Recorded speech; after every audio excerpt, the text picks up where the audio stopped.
lahat. I hope okay lang kayo dyan.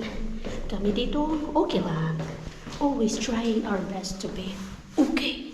Kaya wala tayong choice kundi maging okay. Para maging maganda naman yung araw natin. Kasi tayo lang din naman gagawa ng paraan para maging maganda yung buong araw natin para hindi masira. Diba? Simulan natin sa smile. Ang ganda ng ano ni Ruby. Ganda ng bungad ni Ruby. Anyway mga madi, time check. It's 8:30. Na hatid ko na si Lumi kanina pa. Ang aga namin gumising. 6:30. Tapos hinatid ko si Lumi. 7:40. Tapos medyo madilim pa mga madi. Padilim na ng padilim talaga dito. Wala na. Sa susunod dito, hatid na natin si Lumi na madilim pa talaga. Talagang malapit na naman na kadiliman natin. Kagabi napansin ko mga 6:30. Madilim na. Gabi mga madi ha. Dati kasi mga alas 7, mga alas 7. Mga 7 PM pa yan siya dumidilim. Pero ngayon 6:30 na. Madilim na. 6:30 pa lang madilim na. Ay, wala na talaga. Tapos sa umaga naman 7 na, madilim pa. Oh my god. Wala na talaga. Papunta na tayo ng winter nito. Ngayon maganda-ganda pa yung mga trees. Pero for sure, for how many weeks nito, wala na. Albo na naman yung mga trees nito. Anyway mga maday, tayo ay papasok na ng school. Kay 8:34 na. Alas 9 yung pasok natin ngayon. Everyday yan mga maday, alas 9 yung pasok. At natulog kami kagabi na wala si Mister. At gumising kami ngayong araw na to na wala din si Mister. Kasi mga maday, nandun siya sa hospital pa. And hindi ko alam kung makakauwi ba siya ngayon, kung ano ba yung magiging ganap niya doon sa hospital. Kay yun nga, kailangan pa siyang obserbahan doon. Maraming mga test yung ginawa sa kanya. At supposedly meron siyang doctor's appointment ulit tomorrow, Thursday, kasi today is Wednesday mga madi. But cancelled na yun. It's because meron nga siyang lagnat. Pero hindi lang yung lagnat mga madi ha. Meron pa siyang ibang nararamdaman si Mister. Kaya kailangan ng monitoring. Kailangan niya magstay doon sa hospital. Kagabi, nakausap namin siya. Kasi hinanap talaga siya ni Lumi. Pagdating namin sa galing sa daycare, sabi niya, easy. Walang easy. Sad tuloy ako kay Lumi. Kaya naiyak ako kagabi. Kasi nasanay siya na nandyan yung easy niya for how many days ba. Tapos kanina umaga din. Nung hinatid ko siya sa daycare, sabi niya, easy. Pagising niya, easy. Kahit nung patulog na kami, easy. Easy is daddy. Easy kasi yung tawag niya mga madin. Sasad ako. Mas lalong nasasad si Mister at namimiss niya lalo si Lumi nung sinabi ko sa kanya na hinahanap siya ni Lumi ba. Pero sige lang, everything will be okay. And nag-update naman kami from time to time. At I will try my best also na makapag-focus. Kaya kailangan mag-focus kaya ang finish dye, yung pastilan dye, ang finish dye na nabungol at sumasakit yung ulo ko sa finish dye ng mga malalalim dye. Pero kailangan ko dye. Ginusto ko to dye. Para sa pangarap dye. Kaya mag-ano pa rin tayo, focus pa rin tayo.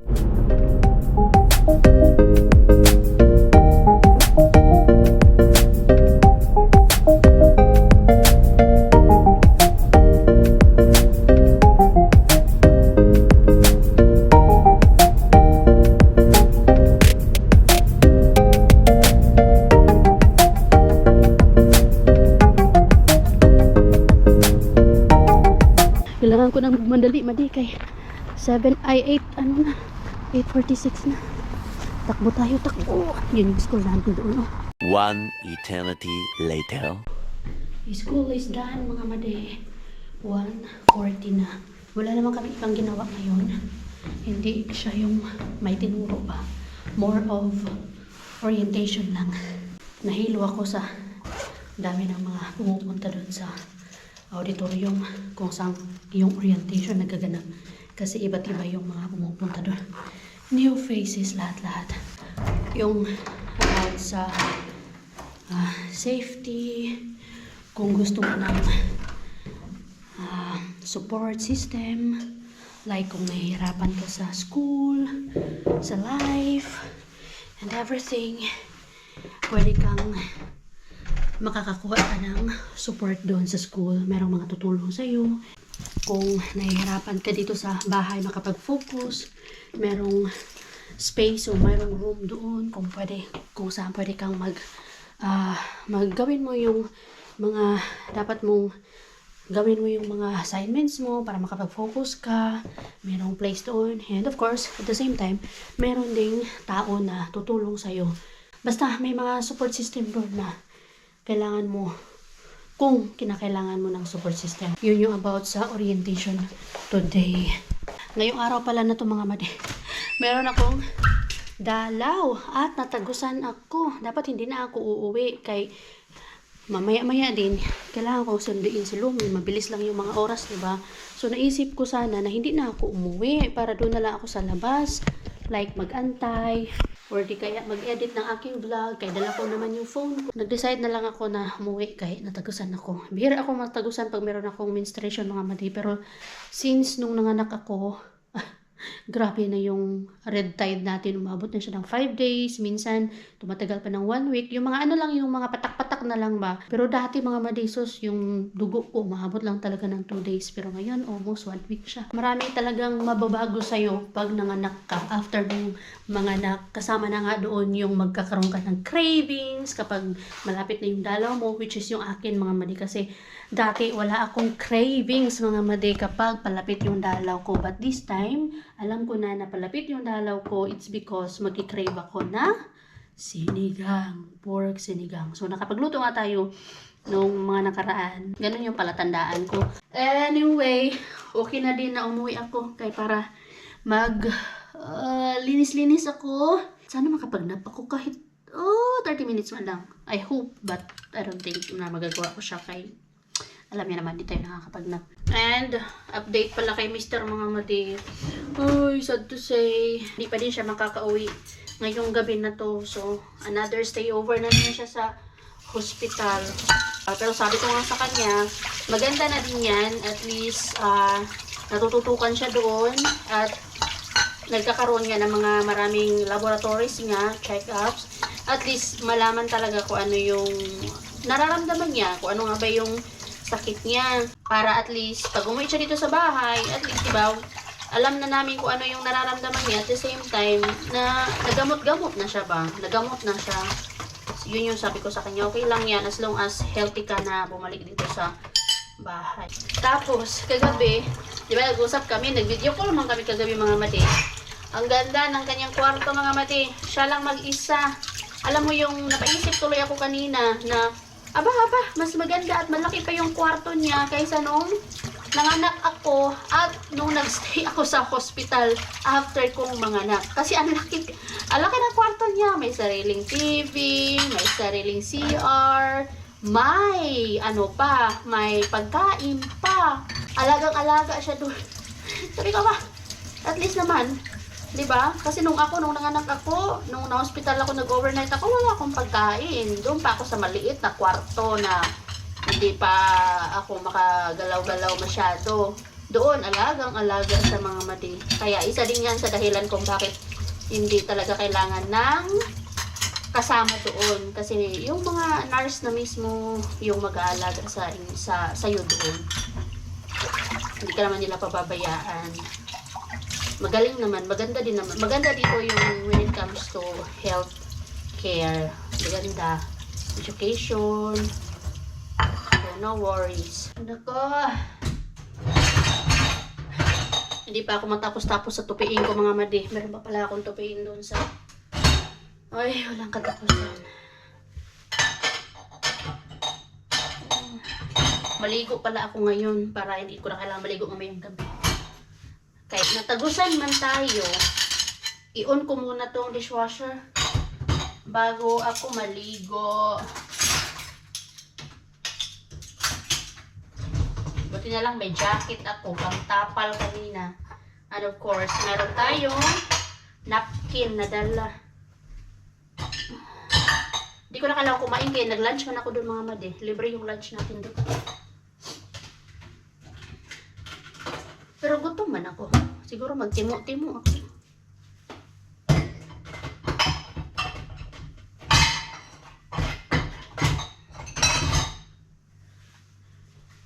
Maghahanap na naman yung si Lumi mamaya sa kanya. Easy! Tapos wala na naman si Easy. Na-explain ko naman kay Lumi kung nasaan si Easy. Lagi pa naman sila sabi, work. Sabi ko, Easy is at? Sabi niya agad, work. Sabi ko, wala. Nasa hospital si Easy, anak. Kaya work man lang yung alam niya kung nasaan si Easy at si Haiti. Then, di ba, nag-school na tayo. Yung alam niya is work. Ako. Sabi niya, IT will go to? Sabi niya agad, work. Sabi ko, hindi anak. Tapos na mag-work si mama. Mama is, studying na. Hindi na nag-work. Work, automatic work. Nakakatuwa pa naman yung bata yun.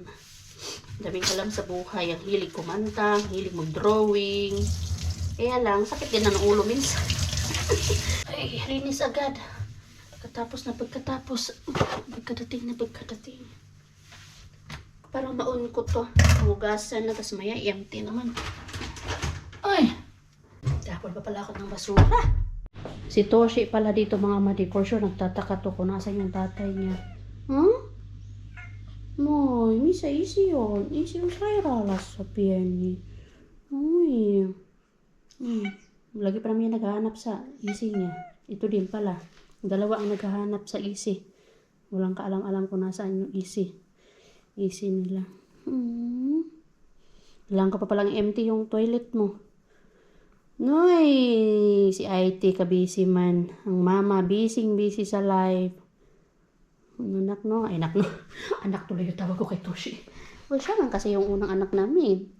Diba? Toshi? Bait naman to si Toshi eh. Ayaw lumabas. Kawawa to kay Lumi eh. Laging inaasar. Toshi! Kaya ganun lagi si Lumi. Toshi! Toshi! Nerd! Kane!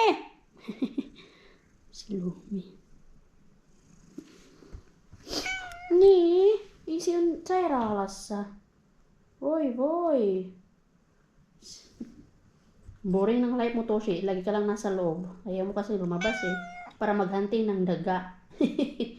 The next day na tayo mga madi. Hindi ko na kayo na-update kahapon kay sobrang busy ako sa pag-aalaga kay Lumi. Tapos, naglinis ng bahay kasi may pumunta dun sa bahay kaninang umaga. Actually, naglinis ako kaninang umaga bago ako umalis. Like, pagkagising namin kay Lumi. Kay maaga man siyang nagising mga madi. Yung alarm ko alas 7. Gumising siya na alas 6. Kaloka talaga ang bata. Gusto mo bang matulog pero hindi na pwede kayong alarm mo. Gising na. Tapos, yun, hinatid si Lumi kanina. Umuwi ng bahay para kumain. And then, naglinis ulit. Tapos, pumunta na ng school. Ngayon, kakatapos lang ng aking work, kakatapos lang ng aking trabaho. Kakatapos lang ng aking school. Time check is 1:30. Andito ako ngayon sa Tokman. Mayroon akong bibilhin na mga hindi ko nabili kahapon. Like, yung tissue paper, yung toilet paper. Bili ako. And then may inutos si Mister sa akin. Merong pinapabili sa akin si Mister. Kaya dalawin namin siya sa hospital ngayon. 2 nights na kasi siya sa hospital. Pang 3 days niya na ngayon. At sad to say, hindi pa siya makakauwi. Kaya dadalawin namin siya ni Lumi mamaya. Nagpapabili siya ng Fanta. Or di kaya basta parang orange sa atin ba? Royal. Tapos salted peanuts. Ang gusto niya 1 liter na Fanta Royal. Ito Yafa or Fanta 1 liters yung gusto niya. 1.5 man to. Uy, bahay na kami mga madi. Kakasundo ko lang kay Lumi. Hindi ko na kayo na-update sa pagpunta ko doon kay Mr. Pag bisita ko sa hospital. Kay ayaw niya na i-vlog ko. For privacy na din sa kanya. Kasi pag mga ganyang bagay, ayaw niya. At It is working. It's perfectly working, my love. Weh, nuloko mo si mama eh. Sabi niya, it's not working, it's not working. It is perfectly working. Yung ano niya doon, pang DJ niya.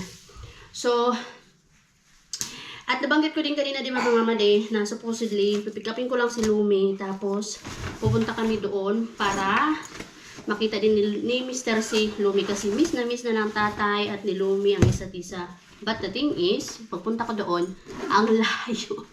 Ang layo ng lalakarin ni Lumi from the main door doon sa kung nasaan nagstay si Mr. So sabi ko, hindi kakayanin to ni Lumi. At the same time, pag mga hospital talaga, alam nyo na, daming mga may sakit doon. So sabi ko kay Mr. Bukas na lang. Pag-uwi mo na lang. Hindi ko na dadalhin dito si Lumi. Bukas magkikita naman kayo ni Lumi, which is okay sa kanya. Kasi sinabihan niya ako kanina na supposed to be. Dinabihan niya ako kanina, dapat ikaw din uwi. hindi ka dito kasi baka, pero wag naman siya. Kasi sino na lang mag-aalaga sa ating Lumi mo. Tapos, at the same time, kanina din, pagpasok ko doon, labas-pasok yung doktor, yung nurse, tapos yung doktor may kasama mga estudyante, tapos yung nurse may kasama mga estudyante, kasi ganyan lagi yan mga madi. May mga estudyante yan sila lagi dyan sa hospital. Kaya nung nanganak ako, yung nagpaanak sa akin, estudyante din siya. But gusto ko yung estudyante na yun kasi napaka-careful niya, hindi ko nga naramdaman yung tahi ko kasi ang galing niya magtahi doon sa, sa baba. Yun yung nakagandahan sa,